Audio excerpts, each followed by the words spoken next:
ایک صاحب نے کہا عام طور پر دعاؤں کی قبولیت کا سب سے بہترین وقت یعنی تہجد شمار ہوتا ہے. اگر اس میں باوجود پوری کوشش کرنے کے عشاء کے فوراً بعد الارم لگانے کے باوجود نہ نیند آنکھ نہ کھلے تو پھر بہت رنج ہوتا ہے. جی اس میں آسان سی بات عرض کروں کہ ہمارے شیخ بزرگ حضرت مولانا تقی عثمانی صاحب دامت برکاتہم کے بھی تھے، حضرت تھانوی رحمۃ اللہ علیہ کے خلیفہ حضرت ڈاکٹر عبدالحی عارفی رحمۃ اللہ علیہ. تو ان کو ہمارے ایک ساتھی نے خط لکھا، بڑا اچھا ذہین ساتھی تھا.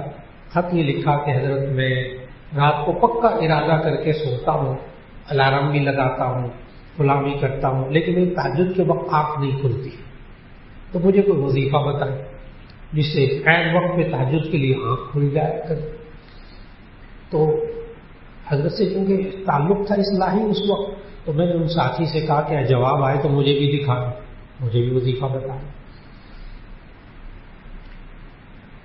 حضرت کو اس نے خط لکھ دیا یہی والا کہ میں رات کو پختہ ارادہ کر کے سوتا ہوں کہ صبح اٹھوں گا، الارم بھی لگاتا ہوں، بلا کرتا ہوں، ساری بات لکھی.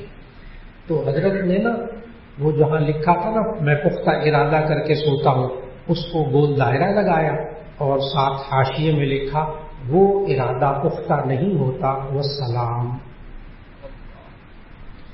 جواب دے دیے وہ ارادہ پختہ نہیں ہوتا. انسان ارادہ پختہ کر کے سوئے، صبح اس کی فلائٹ ہے، اس ٹائم پہ اس نے اٹھنا ہے، فلاں اس کا فائدہ ہے اس میں. جب انسان کے ذہن میں وہ سوار ہوتا ہے نا پختہ ارادہ، پھر انسان کی آنکھ کھلتی ہے، پھر انسان کی آنکھ کھلتی ہے.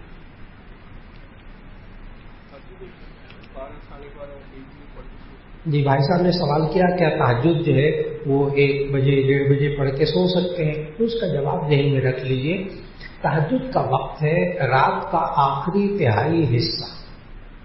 رات کا آخری تہائی حصہ، رات کو 3 حصوں میں تقسیم کر لیجئے. اگر مثال کے طور پر آج کل سورج غروب ہو رہا بالفرض میں 6 بجے ہو رہا ہے، 7 بجے، 6:45 بجے، لیکن میں 6 بجے کا بتاتا ہوں تاکہ مثال آسان ہو جائے. تو 6 بجے سورج غروب ہو رہا، رات شروع ہو گئی.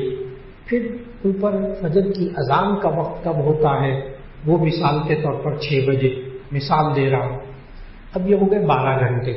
اس کو آپ 3 حصوں میں تقسیم کر لیں، 3 حصوں میں تقسیم کر لیں. جو آخری تہائی حصہ ہوگا وہ کہلائے گا تہجد کا وقت. یہ آسان ترین بات کہ رات کا آخری تہائی حصہ یہ تہجد کا وقت ہوتا ہے.